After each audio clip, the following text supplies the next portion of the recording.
Huile 100% arachide, c'est notre huile. Avec bon salaire, Al-Coran, Gaïda Makoum, Daïman, Mia, Filmia. Il faut qu'on rentre dans ce sujet. Parce qu'il y a ceux qui ne veulent pas le dialogue, ils ne veulent pas la stabilité.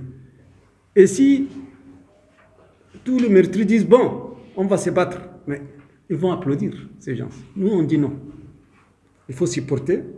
C'est dur, douloureux, il faut supporter et continuer sur la voie de la paix pour réussir. Il ne faut pas s'arrêter parce qu'on a tué des personnes. Oui, c'est douloureux, c'est condamnable. Mais il faut continuer sur la voie du dialogue, sur la voie de la réconciliation, que beaucoup s'opposent à cette voie.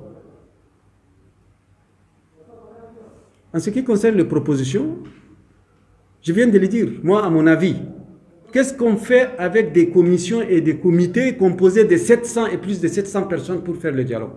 Soyons sérieux. Soyons sérieux. Plus de 700 personnes, des comités, des commissions, des bureaux pour faire le dialogue. 700 personnes. Qu'est-ce qu'on fait? Est-ce qu'on est sérieux? On n'a pas vu ça pendant le dialogue des talibans avec les Américains. Ils ont dialogué pendant 8 ans. Sans bruit ni tambour battant. Donc, à mon avis n'a pas d'importance, mais à mon avis, on doit remettre tout à plat, dissoudre tout, et aller sur de bases saines. Retourner vers, on a des savants au Tchad, on a des intellectuels, on a des chercheurs, des enseignants, retourner vers eux et dire, s'il vous plaît, élaborez-nous une stratégie intellectuelle, scientifique. Des conflits armés et des conflits intercommunautaires, à moins que je me répète encore une fois, j'ai bien précisé que parmi ces causes, c'est l'injustice, c'est la haine, l'humiliation, la pauvreté. Et je sais de quoi je parle. Et nous avons engagé, à titre d'exemple, une étude dans le lac Tchad. On a envoyé 54 personnes, des chercheurs, avec 7 véhicules, et pour 1 mois, pour faire le profiling des désengagés pendant 1 mois. Voilà, Agassiz, les désirés, ils sont là, ils ont dirigé cette mission pendant 1 mois. Sur les 4000 désengagés, il y a 97% qui n'ont pas de papier, même pas un acte de naissance, même pas une pièce d'identité.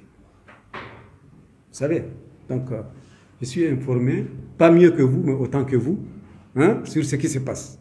Mais tout cela ne sera pas réglable et gérable si on ne va pas vers le dialogue. C'est à travers la réussite du dialogue qu'on va peut-être réussir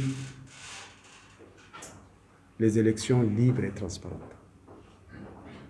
Et c'est grâce aux résultats des élections libres et transparentes qui seront fiables que la justice sera renforcée. Non seulement la justice, toutes les institutions de l'État. Moi, j'ai travaillé pendant 10 ans comme conseiller du médiateur de la République. J'avoue que c'était une coquille vide. C'est une coquille vide. On tourne en rond. Moi, je suis de ceux qui sont d'accord que la médiature soit supprimée. J'ai perdu un salaire, j'ai perdu un poste, mais je suis d'accord, parfaitement d'accord, parce qu'elle ne fait rien. Elle ne fait rien.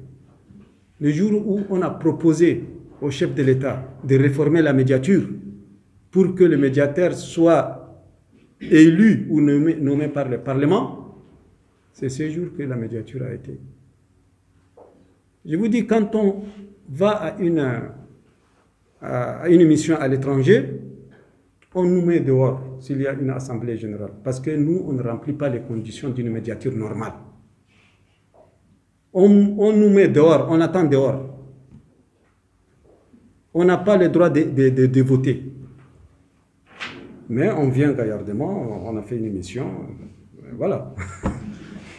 Et j'ai dit au médiateur, écoutez, il faut qu'on fasse une réforme. Ça passe pas. Et voilà, quand on a présenté la réforme, la première décision, c'est de supprimer la médiature. Mais tout cela, tous ces failles-là, pour les corriger, il faut que le pays soit en paix. Parce qu'il y a des ignares et des ignorants qui profitent de ces conditions actuelles. Si j'étais à leur place, à la place d'un ignorant, je vais profiter. Ça, c'est normal. Je vais profiter. Donc, allons tous vers la paix, vers le dialogue, vers la réconciliation. C'est difficile. Il y aura des morts à gauche, des morts à droite, des morts devant, des morts. Il y a des gens qui tirent les ficelles pour dire que ça ne marche pas. Mais nous soyons solidaires. Notre chance. Moi, je ne connais pas le président, je ne l'ai jamais vu de ma vie. Mais je le vois, il dit, je suis pour le dialogue. Nous, on les maintient. Oui, nous sommes d'accord pour le dialogue avec toi. C'est tout. Au départ, quand je suis rentré en 2009, après un long séjour à l'étranger, j'avais la même impression que vous. Mais après une dizaine d'années, j'ai compris que les pauvres ont raison. Ici, quand tu te réveilles le matin, tu te bats avec les conditions de vie. Il n'y a pas d'électricité. Tu veux laver le visage, il n'y a pas de l'eau. Il n'y a pas ceci, il y a la poussière, il y a les ceci, il y a les ceci. Tu te bats avec les conditions de vie. Hein?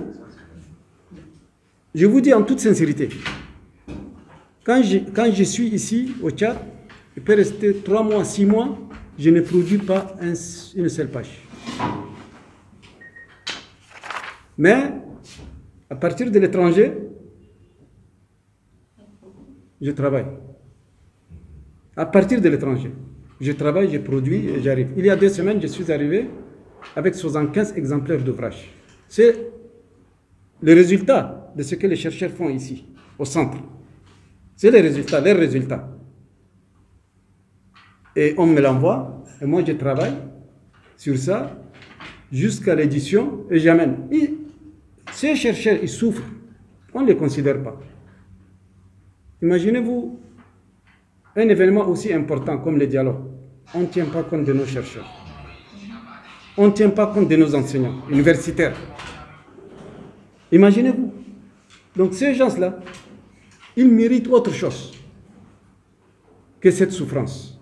Et nous, on se bat pour que les autorités doivent reconsidérer leur position et respecter ces gens. Parce qu'il n'y a pas un pays qui évolue sans les intellectuels, sans les chercheurs, ça n'existe pas. C'est le seul pays au monde où on fait un événement et on n'associe pas les chercheurs. Pour faire un simple projet là, il faut une note conceptuelle, il faut un TDR, il faut... N'est-ce pas? Mais là, il n'y a pas. Il n'y a pas une feuille de route, il n'y a pas un planning, il n'y a rien. Oui. Et il est ressorti de cette enquête que le peuple cherche à...